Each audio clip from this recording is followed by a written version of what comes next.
देश में कोरोना है सबसे ज्यादा प्रभावित महाराष्ट्र है। यहां पर 118 नए मामलों के साथ संक्रमितों का जो आंकड़ा है वो बढ़ करके 3,320 पर पहुंच गया, जबकि शुक्रवार को 7 लोगों की मौत के साथ मृतकों का जो आंकड़ा है वो बढ़ करके 201 हो गया। हालांकि 331 लोग अब तक ठीक भी हो चुके हैं। विनोद जगदाले मेरे साथ जुड़ चुके हैं ज्यादा जानकारी के साथ। विनोद, कोरोना के 118 नए केस अब सामने आ गए हैं, आंकड़े जो है वो लगातार बढ़ रहे हैं। अब क्या कोई नया प्लान तैयार कर रहे हैं प्रशासन की टीम? देखिए, जो पुराना प्लान है उसी पर सरकार अच्छे तरीके से अमल कर रही है। इसका कहीं ना कहीं कुछ असर तो जरूर दिखाई पड़ रहा है। कल हालांकि 118 मामले सामने आए, लेकिन पिछले कुछ दिनों के मुकाबले हम देखें तो ये मामले थोड़े कम जरूर नजर आते हैं। पिछले कुछ दिनों पहले देखें तो दिन में 250 से पौने 300 तक रोजाना नए केसेस सामने आते थे, लेकिन अब कहीं ना कहीं केसेस कम नजर आ रहे हैं। लेकिन एक बात यहाँ पर बतानी जरूरी है कि खतरा अभी भी टला नहीं है।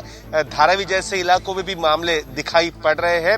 और इसके आगे भी एक बात है कि कल महाराष्ट्र के मुख्यमंत्री ने देर शाम को एक अधिसूचना जारी की है, जिसके तहत रेड जोन छोड़कर जो भी इलाके हैं उन इलाकों में कमर्शियल और इंडस्ट्रियल इन दोनों संस्थानों को शुरू करने की बात की है। और ये 20 तारीख के बाद ये शुरू होगा।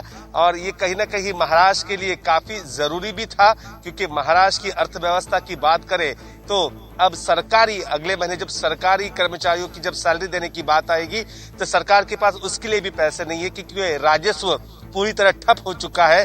पहले से ही महाराष्ट्र पर 5 लाख करोड़ से भी ज्यादा का कर्जा वहां पर बोझ बना हुआ है।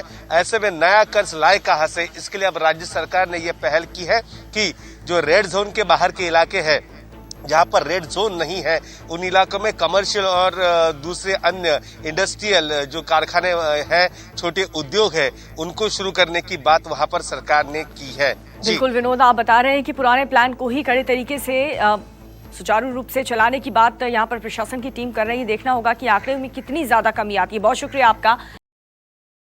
अगर आपको हमारा ये वीडियो पसंद आया हो तो इसे लाइक और शेयर जरूर करें। अगर इस वीडियो पर आपकी कोई राय है तो नीचे कमेंट भी कर सकते हैं। और हां, देश और दुनिया की तमाम खबरों से वाकिफ रहने के लिए अभी सब्सक्राइब करें न्यूज़ 24 का यूट्यूब चैनल। न्यूज़ 24, निष्पक्ष खबरें।